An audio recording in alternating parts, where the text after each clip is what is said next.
It's that time again where we sit down and we discuss just things that have been on my mind. And this episode I've been wanting to do for a very, very long time. Now, of course, you can tell by the title, we are here today to talk about Candace Owens. I will start with saying I am a big fan of Candace Owens. I've been watching Candace Owens since about maybe late 2019. And ever since then, I watch her daily, faithfully, even. So I have some opinions, but my opinions are coming from someone who actually watches Candace Owens. With that being said, let's jump into the episode. Blackness, that black power, that black pushing them to identify with.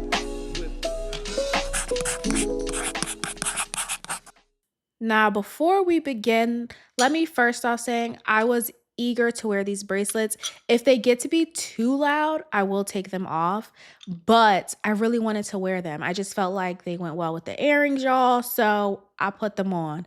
But they are clanking and banging all around. It's actually ridiculous. So hopefully we can get through this episode without them being too much of an irritant, but if they become annoying, I will take them off. Trust and believe. Now, with that being said, I also want to thank you guys so much for all of the love and all of the views for the last episode. Again, that was another episode that I was really excited to do because it was just something that had been sitting on my spirit for so long. So I definitely wanted to do that. And I didn't know how it would be received because it is a little bit of a pivot, right? We spent so long talking about politics and pop culture. So that was a little bit of a pivot, but it was well received for the most part. So I was very pleased with that and excited that you guys, as my audience, would enjoy that. So shout out to y'all because trust me, your girl was nervous, but I said, listen, I'm going to do it anyway. Okay. I'm going to do it anyway. I want to talk about it. So I'm going to talk about it. But the classic fam, y'all did enjoy it. And I love that for us. So we are going to pivot and talk about different things. It won't always be politics, although a lot is happening and I do want to get into that. Trust me, I will be getting into that, but we're just going to explore some different topics, okay? So let's get into Candace Owens. So Candace was born in April of what was it, 19, I believe 89. And so I would say she is a millennial, right? And she was born in I think New York, but then her family moved to Stamford, Connecticut. I am also a Connecticut girly, so that is another level that we relate on. And trust me, as I talk about this, I will get into the similarities between Candace and I. And I think understanding those similarities helped me to understand Candace a little bit more. But I'm going to start slow and we'll just talk about her early life, right? So, Candace, as she always talks about on her show, she was raised by her grandparents. Her parents were in her life. I think early on they got divorced. So, she was like pretty much raised by her grandparents in Stamford. She always says, she has humble beginnings. She wasn't like in Stamford, like, obscenely rich or like super wealthy. She had humble beginnings like the most of us. And so yeah, I think people do have maybe this conception that Candace is like from Stanford, grew up with like a silver spoon in her mouth and comes from money and just continues to stay with money. I don't believe that to be true. Just from hearing her and listening to her and then like doing my research into her, I do believe that, she just had an average upbringing like the most of us. So where it gets interesting and where I think we definitely start to see how she became who she is an incident that occurred when she was in high school. So when she was in high school, I believe around 17, her senior year of high school, she had received all of these voicemails from some teenage boys that she went to school with, and they were racist voicemails. One of the kids, his dad at the time was the mayor, I believe. And then I think his dad went on to be like governor somewhere, right? So it was all of these racist messages. And Candace has spoken about, right, how a lot of Black organizations like the NAACP and a lot of different people, once it became publicized and got, a little bit of attention, they came swarming in. Now, if you like Candace tell it, she says they came in and like treated her family like prey, right? Like, here's something we have to get behind. And they just came in full force saying you had to sue the school, you have to sue these people, yada, yada, yada, right? Now, it's very interesting to me because I feel like that was a very pivotal moment, get my words, for her. And she talks about it all the time. Now, what I will say as someone who has seen situations like that recently firsthand, the people, they do come out the woodworks. I will not lie. You would think that a story isn't getting a lot of publicity, or it's not as nationwide, but like all of a sudden the NAACP is involved.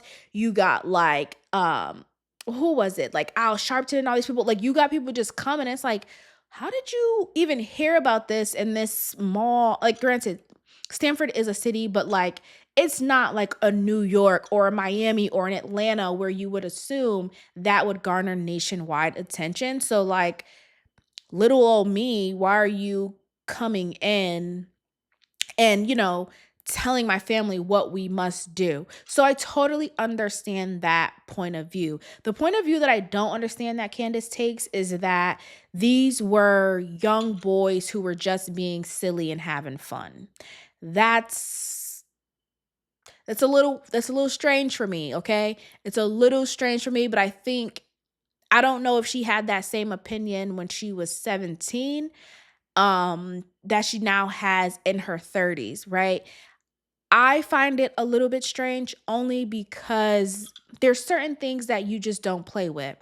Now, as someone who went to a predominantly white school for high school, meaning I think my graduating class, we probably had 6 or 7 Black people.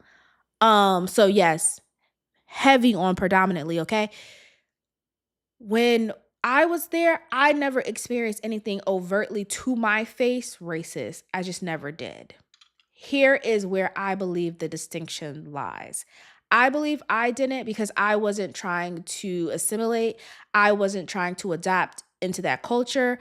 I wasn't trying to be a part of what they had going on. I had come from a predominantly Black school and then I went to a predominantly white school. I knew who I was. I knew all about, Black culture and being around Black people. So I didn't go there trying to find my identity. I came with one. It's very, very different, trust me, when you are around a Black person who has lived around white people their entire life. And you can get to say, well, they have family, family. Their family also grew up in that same environment. It is different for them because what happens is they start to believe when they're around these white people. Now, let me tell you, I'm just speaking from experience. If you can relate, you can relate. But what I find is that they're around white people so long and these white people don't see color. So they start to believe that, like, oh, they don't see color, so they don't see me as Black, and like we're just all the same. So when something happens where they actually are saying, no, I see your color, then it's like, oh, no, no, no, no. This whole time they've been one way. This was just a jokey, jokey joke. Absolutely not. They see you for your color and they know that you are Black. No matter how hard they try to deny it, no matter what they try to tell you, no matter what umbrella they put it under, we're best friends, we're like sisters, yada, yada, yada. They see you for your color and they see your Blackness, no matter what they try to tell you. And I think that's a little bit, especially in this early situation where we see that Candace has now believed that her skin color is something that doesn't really affect her because everyone around her, all these white people around her are telling her they don't see color. They don't see her Blackness. That's a problem. They do. And later on, as we discuss more, we will see how she notices they see that very Blackness that you thought they never saw. They see it. No matter what they tell you to your face, they see it. And I think that might be the difference between myself and Candace. I know you see me for my blackness because I walk in with this blackness. I don't walk in assuming that we're the same and we're just human. That's a little bit idiotic. Like, let's be honest, you know? But anyways, I move on. So Candace did pursue a degree at the University of Rhode Island.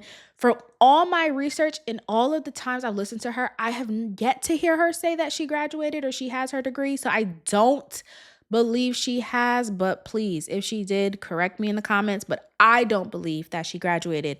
What I do know is that she did leave and she went and tried to pursue a career in fashion. And then she kind of got into private equity. And then from there, she kind of rolled into this like YouTube career, right? So now she's on YouTube. So we have her branching out into different things as it relates to YouTube. She's getting involved slightly in a lot of different political things.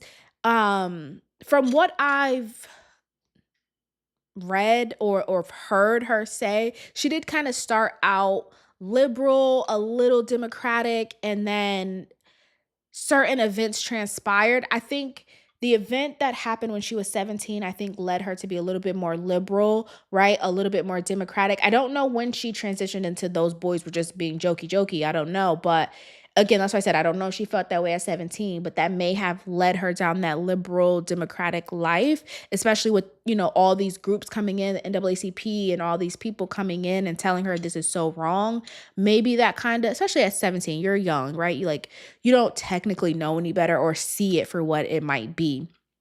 But that is how she began to live. Now, what happened is that she had started this group. Let me get the name. I can't remember.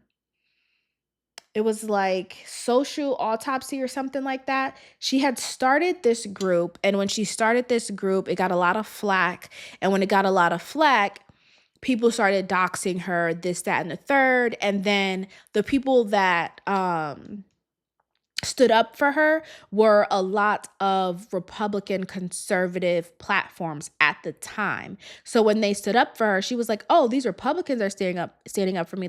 But the people I thought I was cool with, I was down with, they're the ones now bashing me." So with that in mind, she kind of shifted. Right? She kind of shifted her political views, and then she kind of, got her own channel on YouTube. And this is where she caught the attention of a Trump. She caught the attention of Charlie Kirk. And at that time, I believe it was in 2017 that she had become the director of urban engagement with Turning Point USA. Now, I'm kind of fast tracking because I really want to sit into where we are today. So I just want to get you to understand how she became affiliated with Turning Point USA and Trump and yada, yada, yada, so we can get to the juicy part of today, right?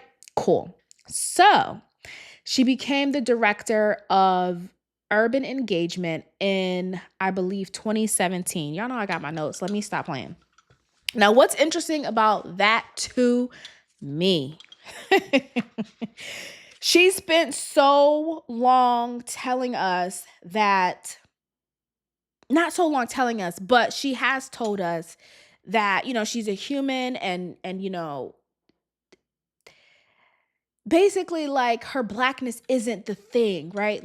It's more than just that. We are people and we have to look at views and what these politics are about and yada yada yada. And that's why a lot of people didn't like her, because again, a lot of Black people are staunch Democratic voters, so they don't want to hear none of that conservative Black Republican nonsense. They don't want to hear it, right? They just don't. So when someone is talking up that rhetoric, it's almost like, what? Right? There's that pushback to those viewpoints. Now, what's interesting to me is that, yes, in November of 2017, she was announced as the director of urban engagements for Turning Point USA. What is interesting to me is that at that time, she didn't even see that as being the token Black. That's the token Black. That's quite literally the definition. They made you the director of urban. Why would...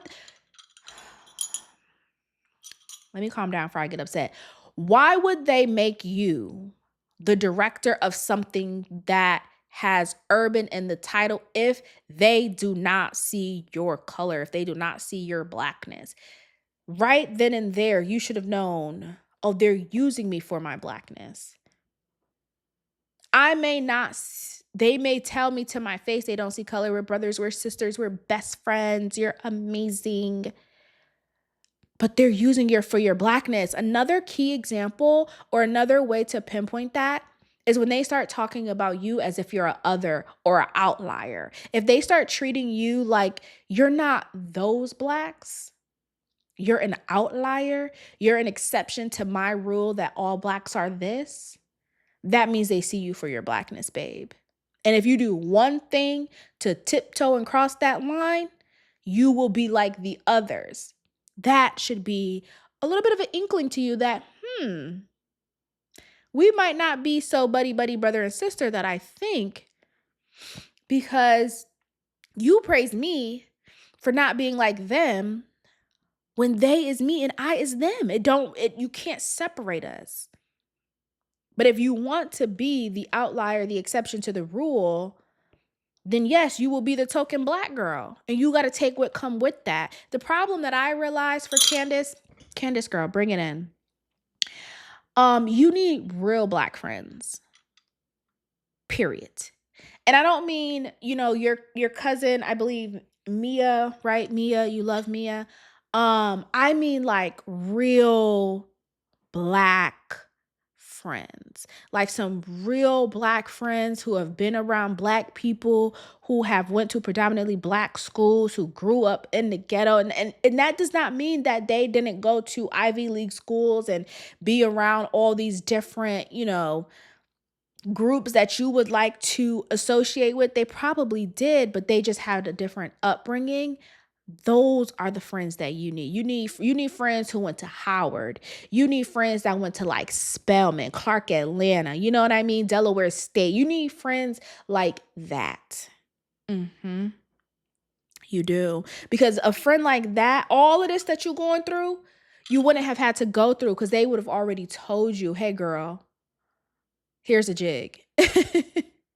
And you would have already known the jig is up, babe. You wouldn't have had to go through all this. But because you work around all white people and they pretend not to see your blackness, then you assume you go into these rooms where people don't know you're black, where you don't realize you are their token black girl. Yes, Charlie may have loved you, but he made you the director of urban engagements for a reason.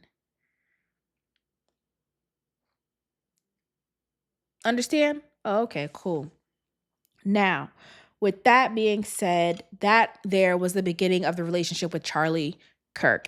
Not to say that they couldn't have had a great relationship. I'm just saying that was the start of the relationship. Now, by 2019, she had worked her way up or, became the director of communications. Beautiful. You could have started out that way had they not seen your blackness, but they saw your blackness and they needed to use you in order to bring in other black people. Guess who also did that? We'll get there. So they made her the director of communications. And between that, she started Blexit. And I think I never knew. She always talks about Blexit, Blexit, Blexit. I never really knew. But I guess it was kind of a way to get black people to register as Republicans and to get involved into the conservative movement.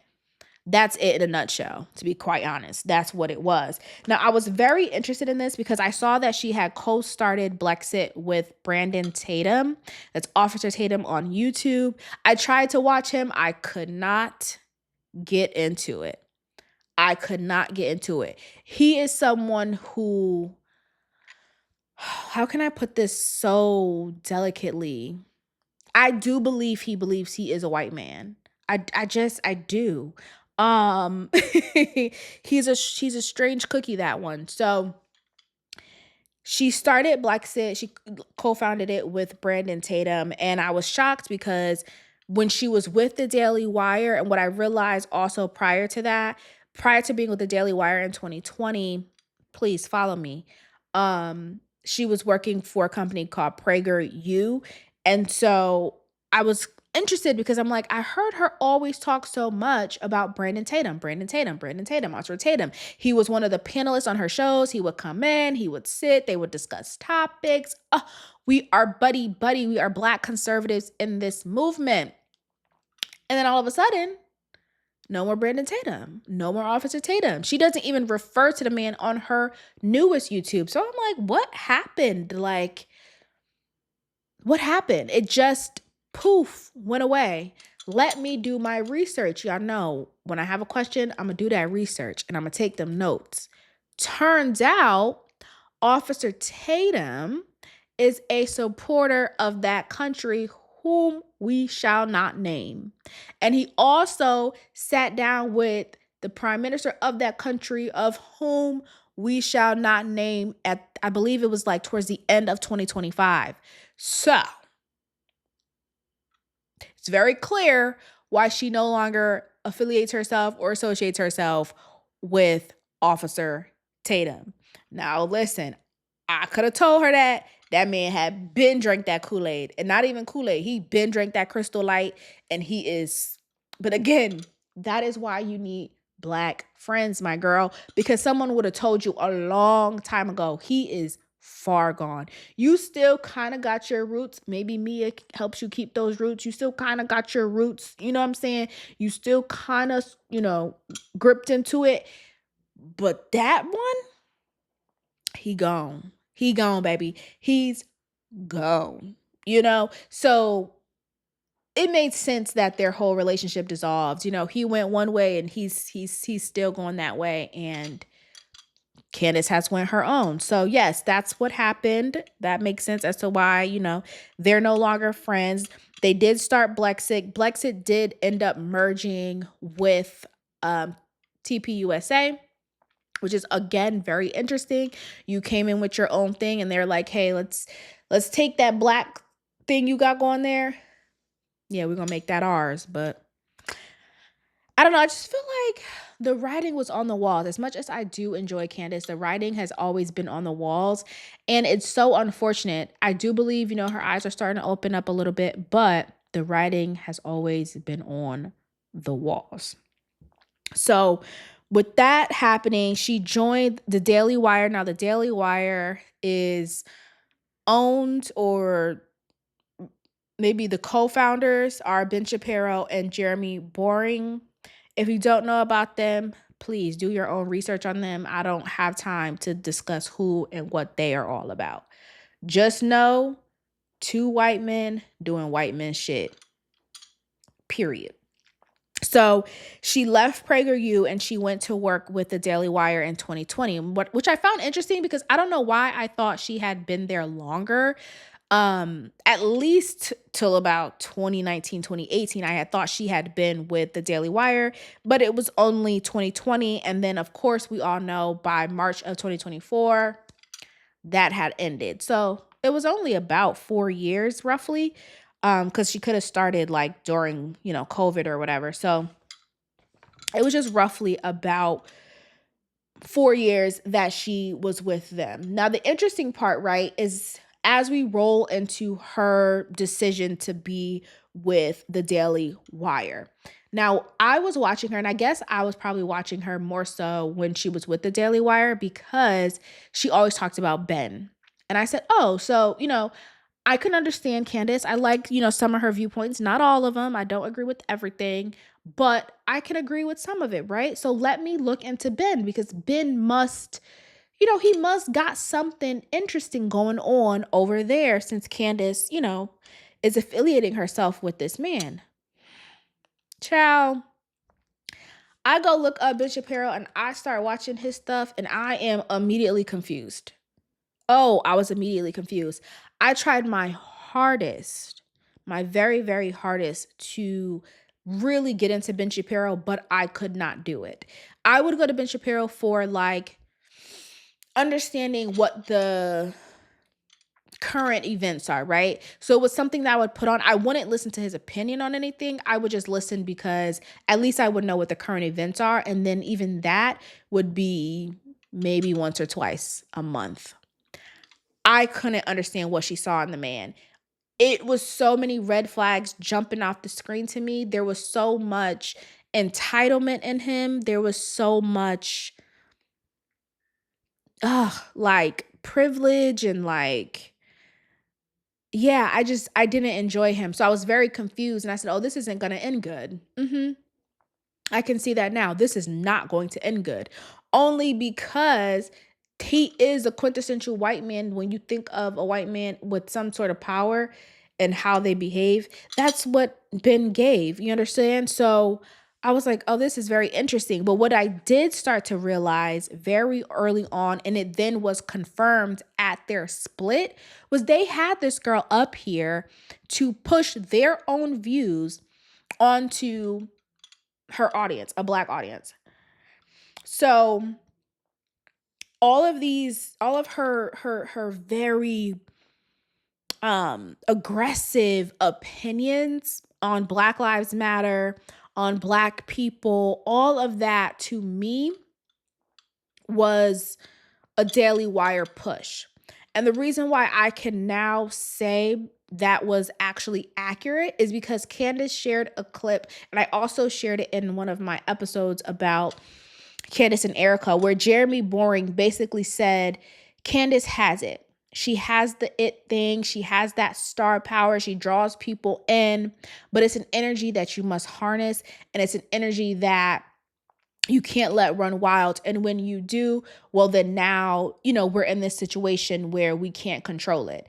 Basically saying we got the token black girl. We wanted the token black girl to share our views to her people, right? Because granted, some black people are going to tune in whether they like it or don't, right? It's going to go viral and black platforms are going to share it. So we want her views to be shared to her people, but only if they're the things we agree with. She started talking about things we did not agree with, and we had to let that shit go. Simple.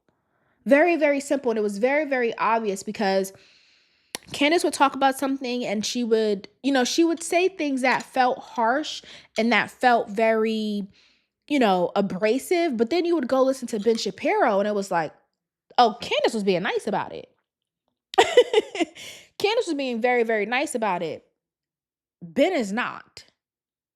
And I don't know if it's different because it's a different skin tone, it's a different gender, but he's not trying to be as sensitive. So what I would gather, right, is that now Candace is sitting around these people at a board meeting or at a writer's room, or, there's just, the scuttlebutt, right, going around the Daily Wire, and she's taking this in, and then she's coming and she's sitting in front of a camera and she's spewing it. Not saying that she doesn't have her own opinions, but I think because she has always seemed to put white people on this pedestal when they say things, and she might also try to slightly agree, them agreeing with her then validates her own opinion. You understand what I'm saying? And so when she's talking about Black Lives Matter and saying, they're a bunch of whiny toddlers pretending to be oppressed for attention, right? And then she's talking about how African Americans have a victim mentality and how Black people are government dependent. And she's saying all of these very, very harsh things, although they can somewhat be true, right? I do believe Black people have a government dependency. I do believe that, right? I do believe that there's times where we are, like, our first outlook is to be a victim. I do believe that. But I also believe that a lot of hers are it's not rooted in seeing it in the Black community. It's rooted in white people saying it and you just tagging that to be your own thought. Not like that because you've seen it with your own eyes being out and socializing with Black people. You don't even have Black friends. So how can you think this is true? There's no way, Candace, that you could think this is true and you don't have Black friends. So that leads me to believe that a lot of your opinions come from hearing what those around you have said. And those around you are white people. And you may have an understanding that, hey, we are dependent on the government. And then you hear them talking, so it validates your opinion because you aren't a college graduate. right? You're just here giving your opinions for what you believe. And I think what happened then, right? Because of course it made a lot of Black people upset, rightfully so. But me, I'm someone who, as the old saying goes, right? I can eat the meat and spit out the bones. I don't need somebody to be perfect or to say every single thing correct in order for me to agree with them. I can eat the meat and spit out the bones. So there are things that I can take in and agree with. And, you may Candace may introduce me to someone or an idea, and I can take that and do my own research on my own. But that doesn't mean I have to agree with everything that that person says. So I totally understand why Black people would be upset. I get it. But what I don't get is Candace not understanding at no point, first being a director of urban engagement and then going through this and not realizing that she was the token Black girl and they was just using her for her Blackness. And she did so much, right? She did so much with spreading this, and they're using her Blackness to say even Black people can get on board with what we're saying. That's the pathetic part, right? Is that you are trying so hard to fit into this group, not knowing this group is literally saying, look, we could get a Black girl to agree with us. Like, come on, you're the token girl.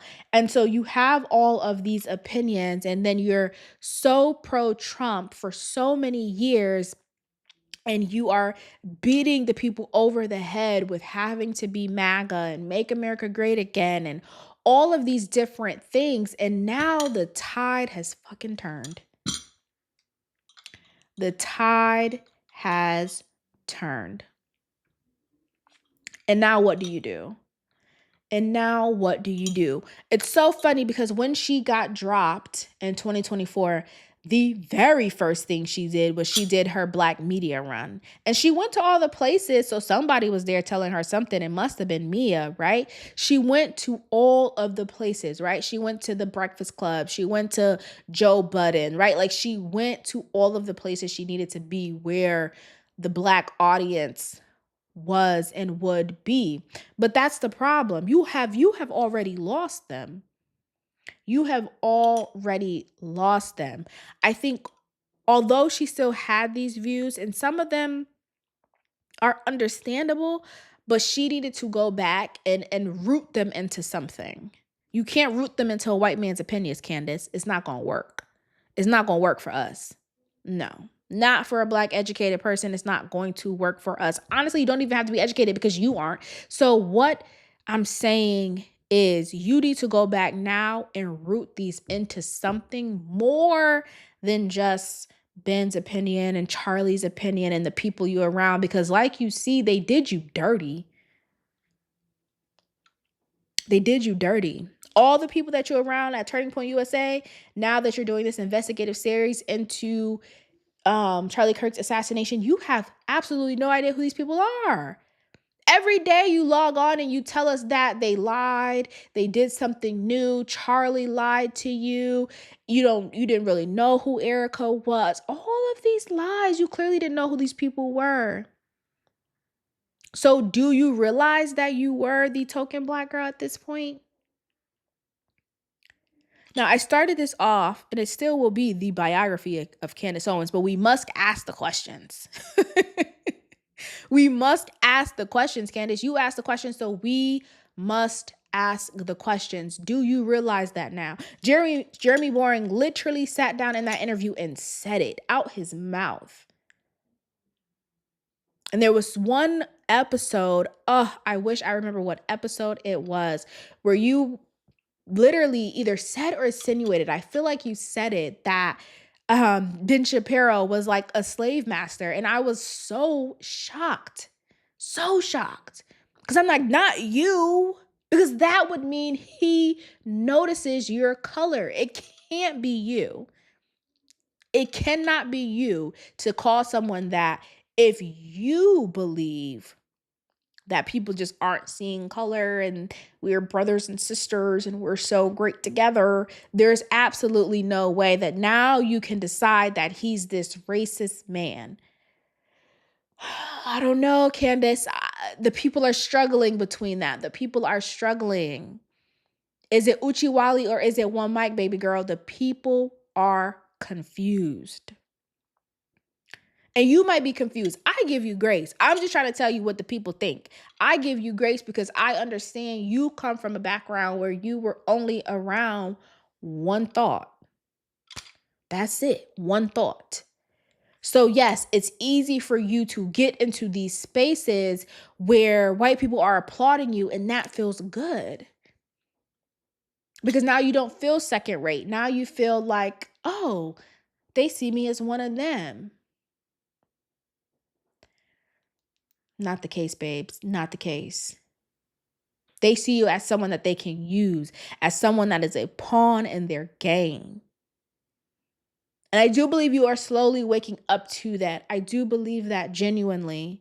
I believe you are waking up to that. But the problem is that you spent so many years beating down the same people that were trying to tell you different. So many people were trying to tell you, hey, girl, the white people don't care about you like that. And you continue to beat down those same people.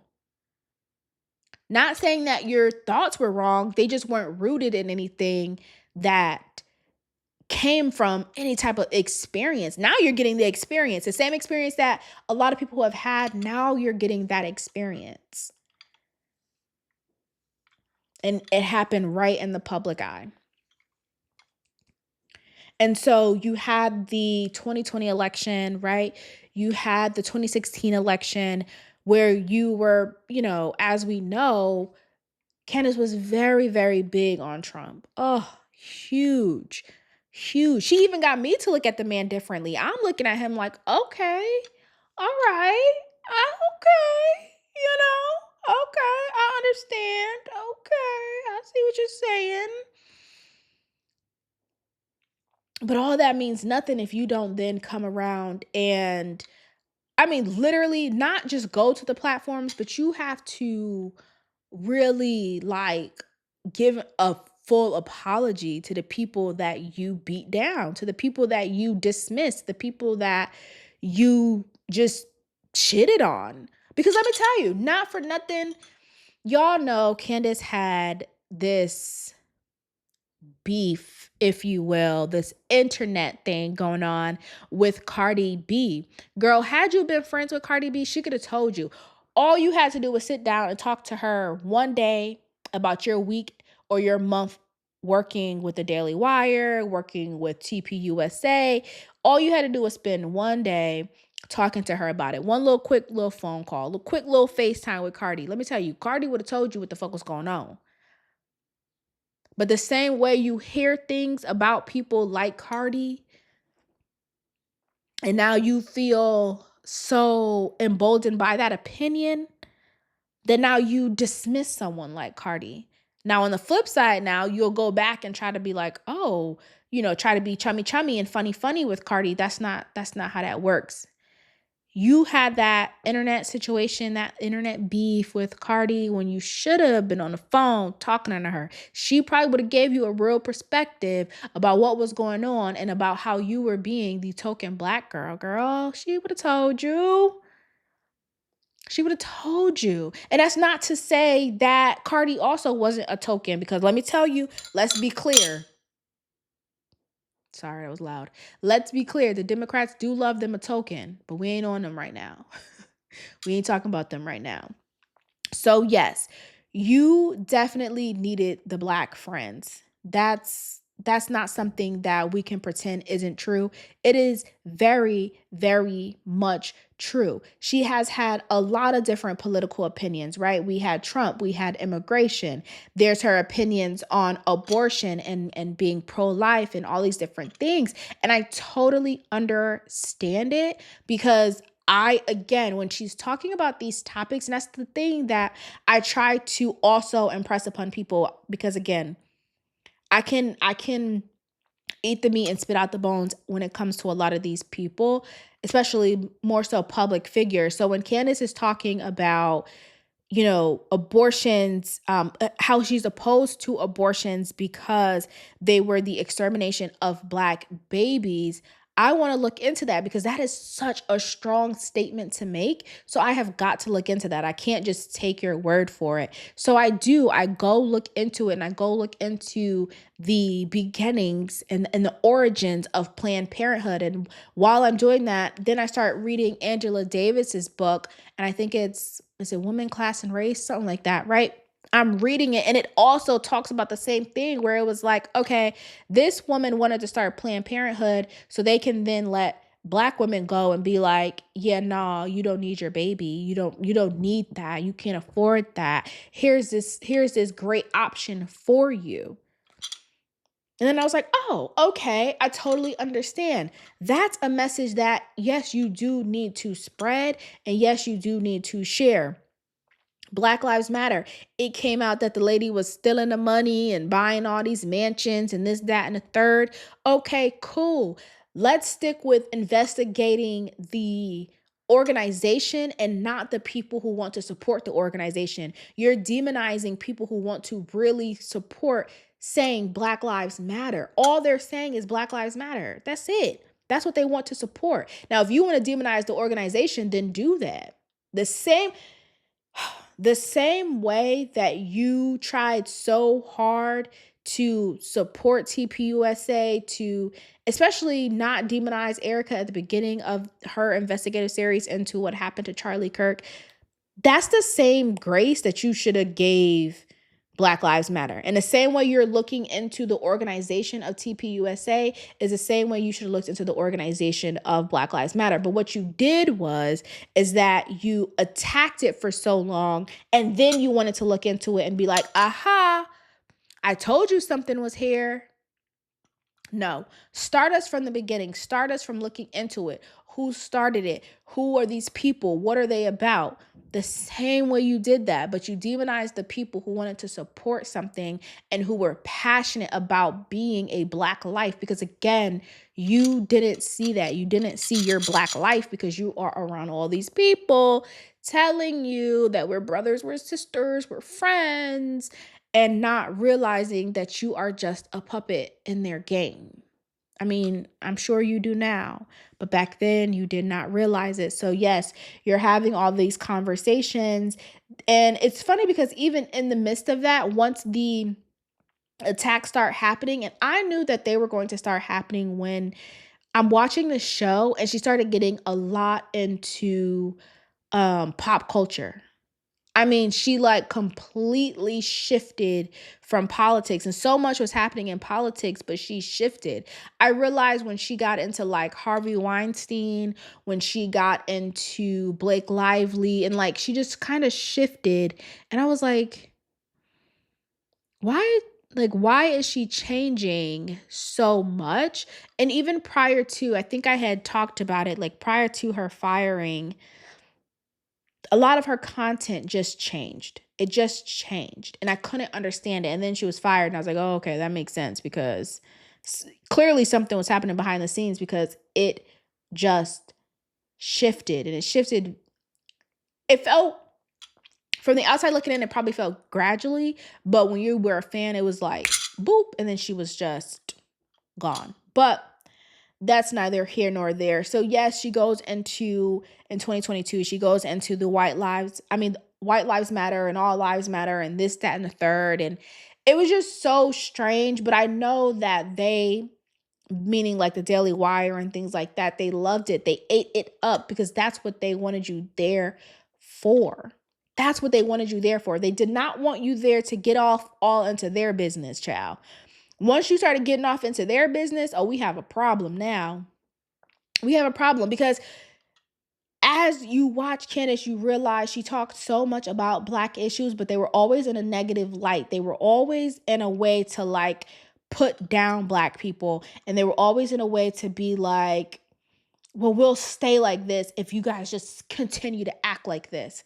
And that's not helpful to nobody within the community. That's helpful to people outside of the community who already believe that we are, all of these negative things. But to those in the community, it is not helpful. That's another reason why, let me just say, side note, I totally like wholeheartedly understand Candace's passion for Charlie Kirk, the blatant cover up and just all of the wild things happening. I totally understand.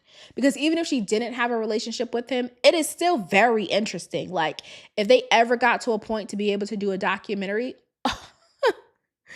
the wildness that is taking place, it is very, very interesting. But I wish she would get up off it and talk about something else. But I fail to believe that she has anything else to talk about because she spent so long talking about politics and being up under Trump's booty and being MAGA and being a conservative and all of these different things that what else is left? If this had not happened, what else would she have to talk about?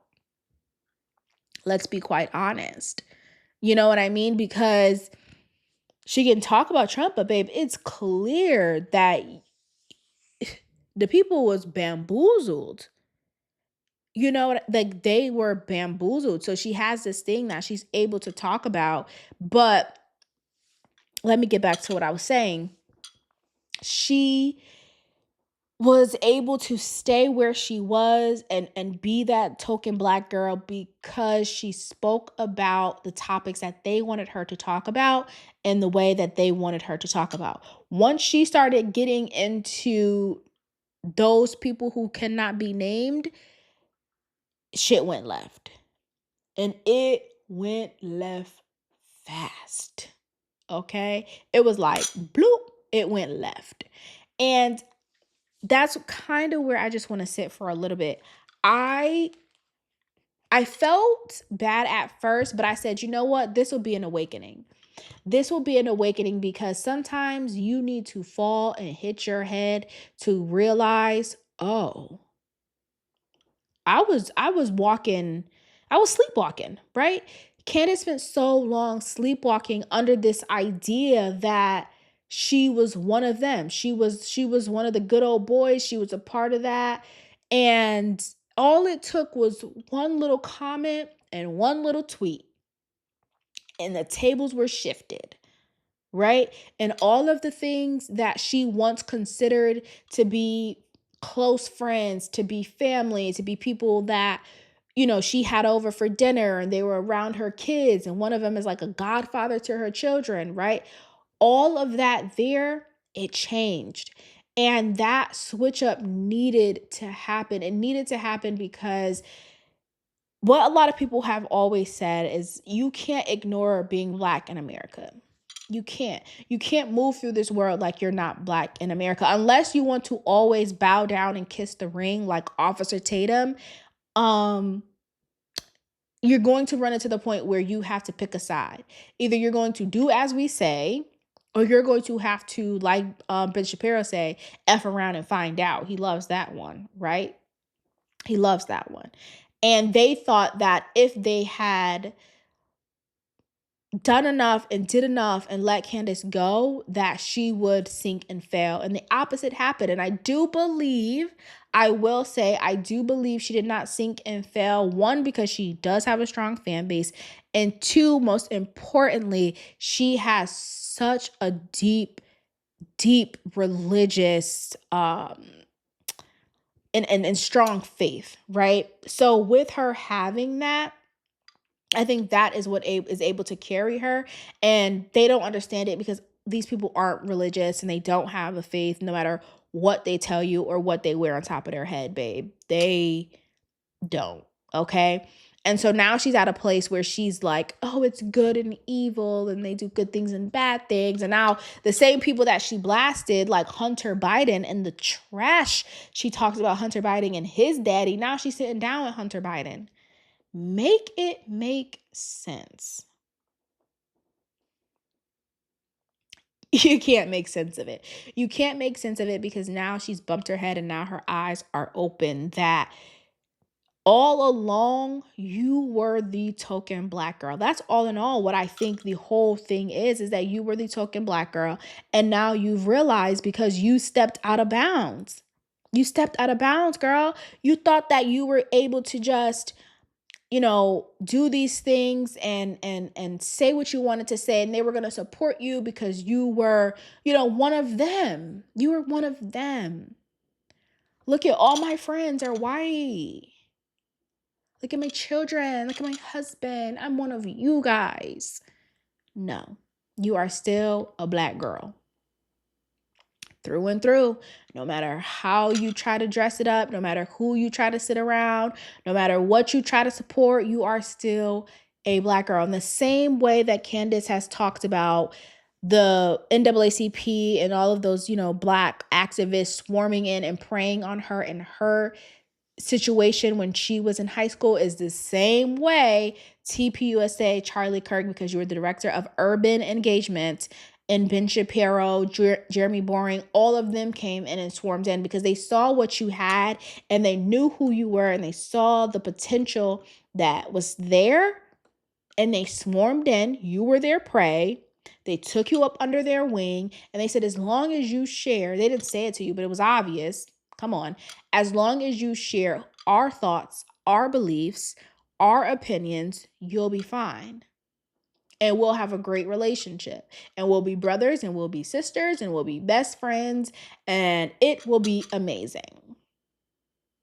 But she got too comfortable because, again, she drank the Kool-Aid. She thought she was one of them. She got too comfortable and she said too much. And that's never going to fly. In any circumstance, is that ever going to fly? So I will just say, as one of the Black people that watch you, Candace, and I'm sure there are other people who are going to sound off and say why they don't like Candace, I totally understand. The lady has said a lot of wild things. I get it. Okay, I totally understand all of the wild things that Candace has said. But what I will say is that if you are able to eat the meat and spit out the bones and just kind of just ignore the messenger, you will get to a point of understanding what she's saying and understanding that there are some important things in that. I would love for her to get into Hollywood. I would love for her to get into the music business. I would love for her to get into that because she has the ability and the connections to really expose some things. But we're off into this world of Charlie. But once we get out of that, I really want her to get into Black issues and really expose herself to Black issues, because girl, you are a Black girl. You were used, and that is a Black issue that happens all the time. The craziest thing, it just hit me, Candace. It just hit me. All this time you talk about DEI, not realizing you were the DEI hire.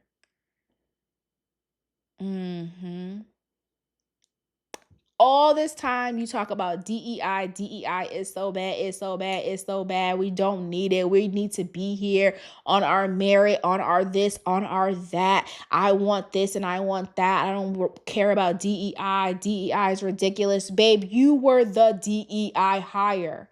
For TPUSA, you were the DEI hire. That's why they made you a director of urban engagements. And then when you left, guess who they put in it? Who you probably helped them put in it? Brandon Tatum, Officer Tatum, DEI hire. Then you went to the Daily Wire in 2020. You were the DEI hire. I don't care how they dressed it up and what they told you. You were the DEI hire. Oh, I'm so great. It just hit me, y'all. It just hit me. She did all that fighting, not realizing she was the DEI hire. She was the very thing that she talks about hating. You were that very thing. They brought you in to be the diversity, to be the inclusion, to be the... What a shame. What a shame to not know you are the very thing that you hate. Gots to be more careful. But with that being said, that's all I got for y'all. Okay, I really wanted to just do this simple conversation about Candace because I feel like Candace, her name is always in some sort of headline. And as someone who does listen to her faithfully, I'm telling y'all, every day of the week except Friday, because she ain't on Fridays, I have an understanding of who she is. I really do. And I do encourage people all the time. Listen to her. You may not love everything. Some things may get under your skin. You may find her ridiculous. Just take a listen. Just listen Monday, Tuesday, Wednesday, Thursday. And I'm telling you, you might find some parts of it interesting. It's really funny because now she's really trying to like tap into like Black culture. It's not really working. Call me, girl. I could get down on your team. Call me. It's because it's not connecting. It's not connecting like you would like it to. And that's probably because, again, there's no Black people on your team. But yeah, that's all I got. And I hope you guys enjoyed this biography of Candace Owens. I just really had to break it down. I have been wanting to do this because I don't think anyone has really broke it down in this way. I did watch some, and people, they have these wild opinions. And it's like, I can tell you don't even watch Candace, because if you watch Candace, that would not be your opinion of her. I think she does have a genuine good heart. You understand what I'm saying? I do believe that. I just feel like, again, upbringing, socialization, people you're around, all of that contributes to your experience of life and how you go about it as you become an adult and as you just grow and age. And yeah, I don't know. I think the most shocking thing for myself is that the girl is a DEI hire. As much as she tries to talk about DEI hires, babe, that's what you were.